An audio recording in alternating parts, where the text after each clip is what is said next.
Final picks and DFS strategy for UFC 322. As always, you can call me Kunith. Let's make some money this week. Real quick, if you haven't already, go back and watch the predictions video from earlier in the week. That's a full card breakdown, different from what we cover in this video. Watch that, then watch this, and you'll be all set. That's linked in the description. Since then, we have had a change, a very sad one at that. Cody Haddon off of the card. I am having a very bad day.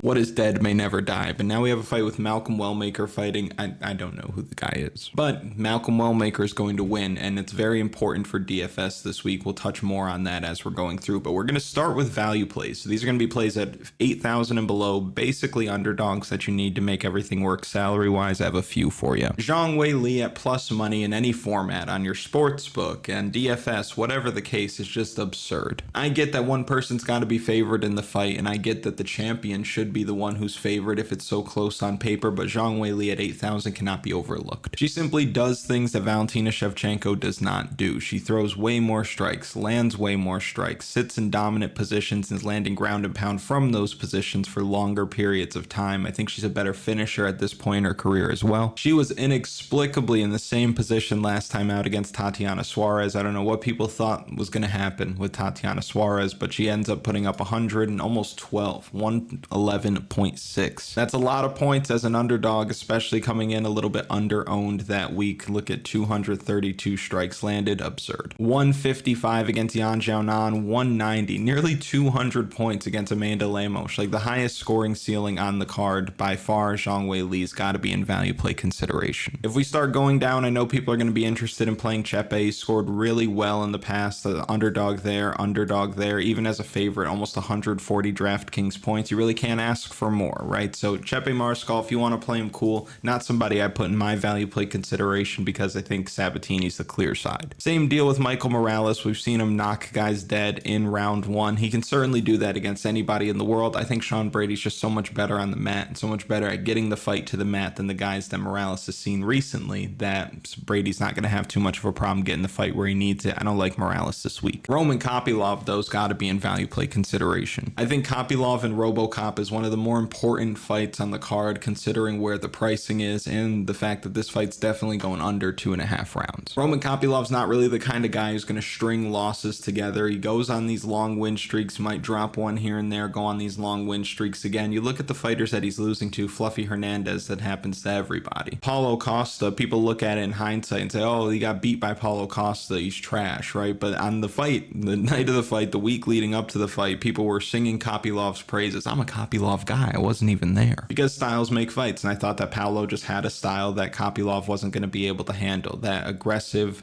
fast, twitchy, good chin. I don't think he can handle all that. Now, Gregory Rodrigues, powerful, but slow. Not very twitchy, bad chin, bad head movement. I think Kopylov can light him up and knock him out inside the first or second round. I think the second round is more likely after he finds his speed, his timing, his range, and we start to see a little bit of damage pile up on the side of RoboCop. But Kopylov at 7,600 with that knockout upside in that matchup, I like him there. Vyacheslav Borshov is interesting. If he can just survive, I think that he has a chance. He's somebody I'll say is in value play consideration. I prefer the Matus Camilo side. I think Camilo's also a play that is viable here. Like Rodrigues viable, of course. Camilo's viable, of course. But if you wanted to get a little different, I think Vyacheslav Borshov, if he's alive by the second round, he might put this kid away. And then Beneil Dariush, I get it, but I can't get there. Leon, no, thank you. Tracey Cortez, no. Rodolfo Veira, no.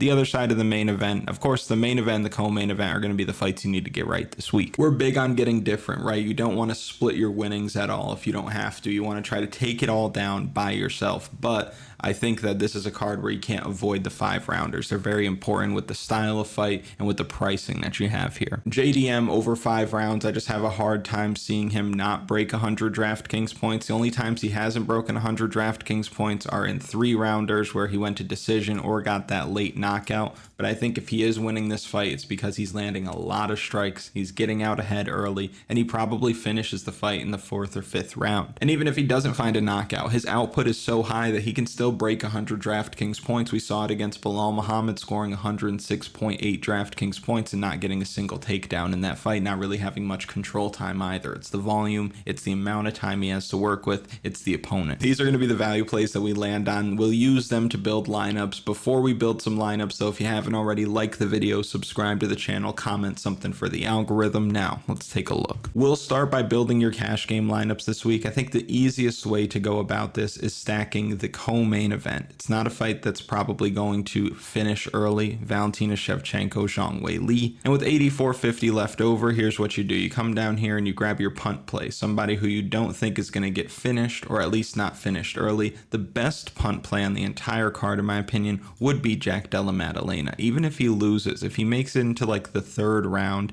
and he's landed 50, 60 strikes by then and scores you around 30 DraftKings points, that's perfectly fine. And now what this does is it affords you to come up to these more expensive plays. The single best play on the slate, the only thing that you're worried about here is if something happens in fight night where the guy pulls out, but this is no longer a bantamweight fight. The guy that Wellmaker's fighting fought a couple of days ago, he fought last weekend really. So Malcolm Wellmaker is by far the best play on the slate. 100% ownership in all formats would be my recommendation. If they pull out fight night, you just got to eat that. But if you don't play Malcolm Wellmaker at 8,400, this probably isn't the kind of game you need to be playing. He's a massive favorite here. I think he opened as minus 700 against this guy. There's no reason you don't play Malcolm Wellmaker at 8,400, whether it's cash, whether it's GPPs, whatever.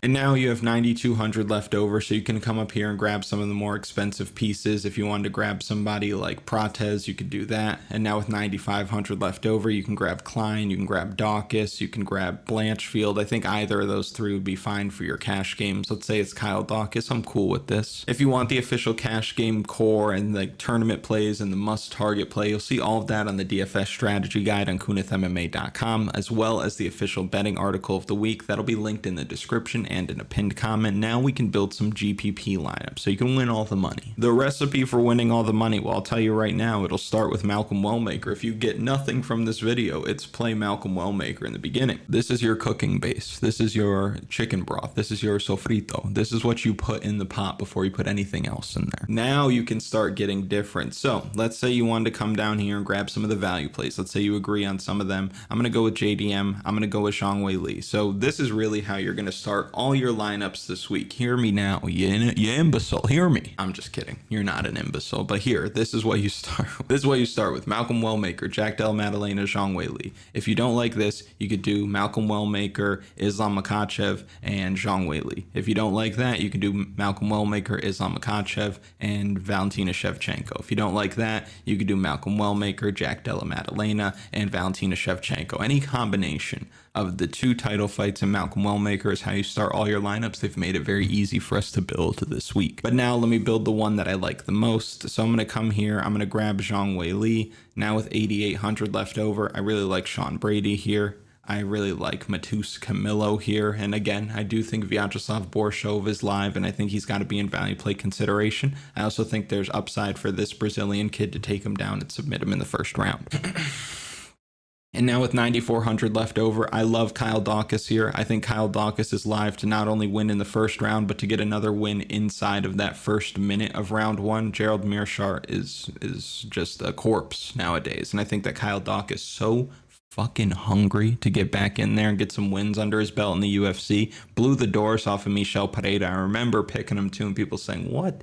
Michel Pereira's way better. No, Kyle Daukaus is better than a lot of these guys at 185 pounds. Just took him some time to fill out, to get his groove, and now he's going to come and start knocking guys out left and right. And if you go to the mat, you're getting darsed up a bit. You've left 100 salary on the table, right? That's fine. You haven't got that much different, but that's okay. That's cool. Now, here's something that I thought was really interesting. I was playing with lineups before, and this is the fundamental problem with DFS at times. You're not going to run into that same problem as much this week because you have Malcolm Wellmaker. You're getting so much value with Malcolm Wellmaker versus what you would get on the sports book, even if you're looking at like knockout props and stuff like that. But I was playing with some lineups earlier, and this is what I came up with when before the video, right? So I came here, I grabbed Roman Kopylov, and this is where I landed. Now the tough part about this is I was looking at doing this lineup specifically specifically, and I was going to put it in a $100 single entry contest. Now, the $100 single entry contest that you see when you open up the DraftKings lobby, $3,000 to first place. That's great. But how do I win with that lineup? Well, I need all 6 of them to win. Not only do I need all 6 of them to win, but I'm probably going to need at least 580 DraftKings points coming from the 6 of them, which is not impossible when you have 2 5-rounders.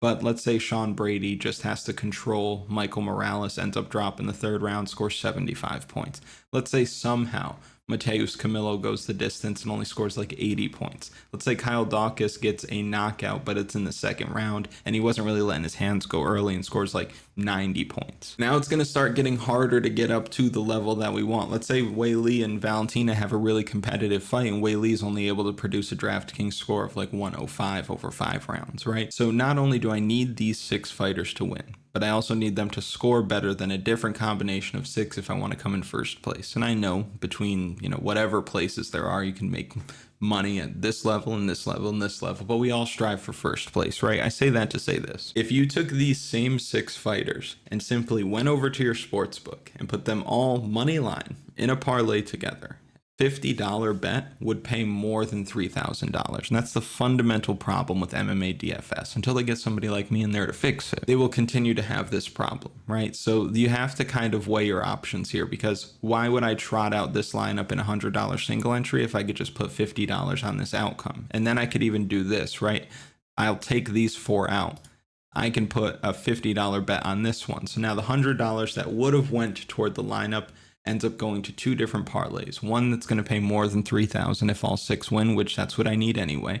And then the other one could be a 2-legger here that's basically at even money. I think it was minus 105 when I plugged it in. So if these 2 win, I basically get that 50 back that I put toward the other one, and now I'm back at $100. So I worry sometimes with MMA DFS, like if you're, depending on the contest that you're playing and what your bankroll is like and how you want to enjoy the game, and even if you're able to use a sports book in the state that you're in, if you're only using fantasy because that's all you can do, that makes sense. But sometimes I worry if there's not enough value with this. Excuse the rambling. It's just something that I felt like we needed to discuss this morning. So that was something that I noticed, but you're not going to get better odds as far as what would happen if you had Malcolm Wellmaker in your lineup. So it changes a little bit on this slate in that regard, but at the same time, keep an eye on that moving forward. If you can get better odds on your sports book, or what is even an even easier outcome, 6 winners, and they don't have to score that well fantasy wise, you're better off doing that. And you probably want me to just build some lineups, so I'll do that now for the rest of it. I think Carlos Prates knocks out Leon Edwards. I think he's the first guy to do it. I think Erin Blanchfield rags Tracey Cortez.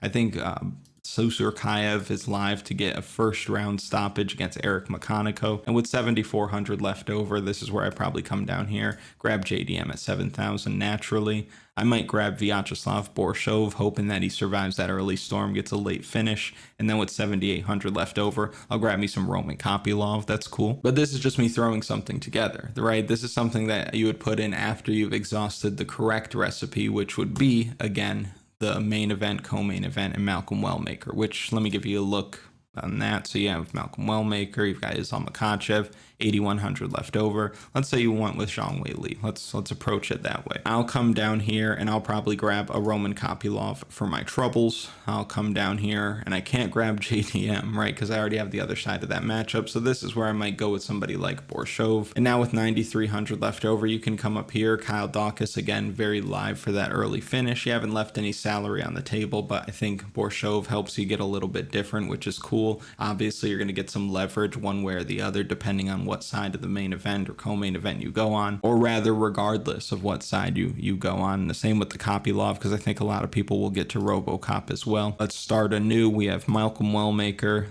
I just don't see how you play Valentina Shevchenko. I'm not going to do it for the video. I'm just not. So Malcolm Wellmaker, Zhang Weili, come down here to JDM.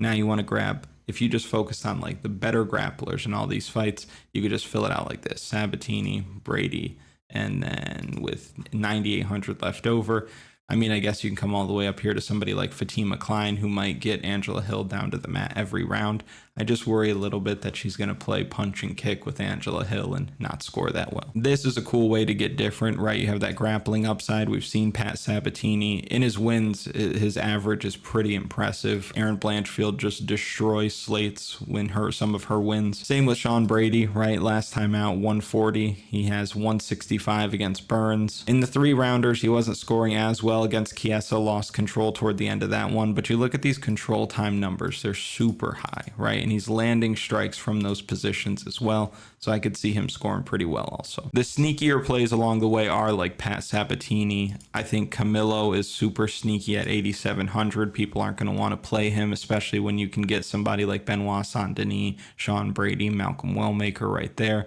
Let's say you went with Wellmaker. Let's say you went with Benoit Saint-Denis and he got a first round finish. And now you just went with the main event and the co-main, which again will come down here. We'll grab our preferred sides. I'm cool with this. Fighters, I'm just really not interested in playing all that much. I don't like Bo Nickal at all. I don't like Fatima Klein at all. Susurkaev is more than viable even at that price. I think Kyle Daukaus is a great play. Islam Makhachev lights it up consistently. You're almost crazy to not play him, but he's fighting a mad lad, so I'm not really too sure. A lot of people are going to get to Carlos Prates, rightfully so, when he's winning. Look at that average. I mean, it's absurd. I know Leon hasn't been knocked out before, but he was, were the last couple of guys that he was fighting against. Colby Covington, Bilal Muhammad, Kamaru Usman. Benoit Saint-Denis, I think, is cool. Bocop is cool. Wellmaker's a must. Valentina's not somebody I would touch with a 10-foot pole. Weili just doesn't get dominated enough for her to score a high enough amount. And I know that she's lit it up before, but look at these takedown numbers. Like, who does this to Zhang Weili, right? I think that she's either going to get stuck on the feet or she's going to be the one on her back for a lot of the fight. So no one's really doing that to Zhang Weili. These are 3 fighters that I really wouldn't touch as far as the favorites go. But if you've made it to this point in the video, thank you so much for watching. I really do appreciate it. Make sure you like the video, subscribe to the channel, comment something for the algorithm, and I wish you the best of luck with UFC 322 for your bets, for your DFS. Kiss your kids, kiss your pets, take some money out of grandma's purse if things aren't going well through the prelims, and get back.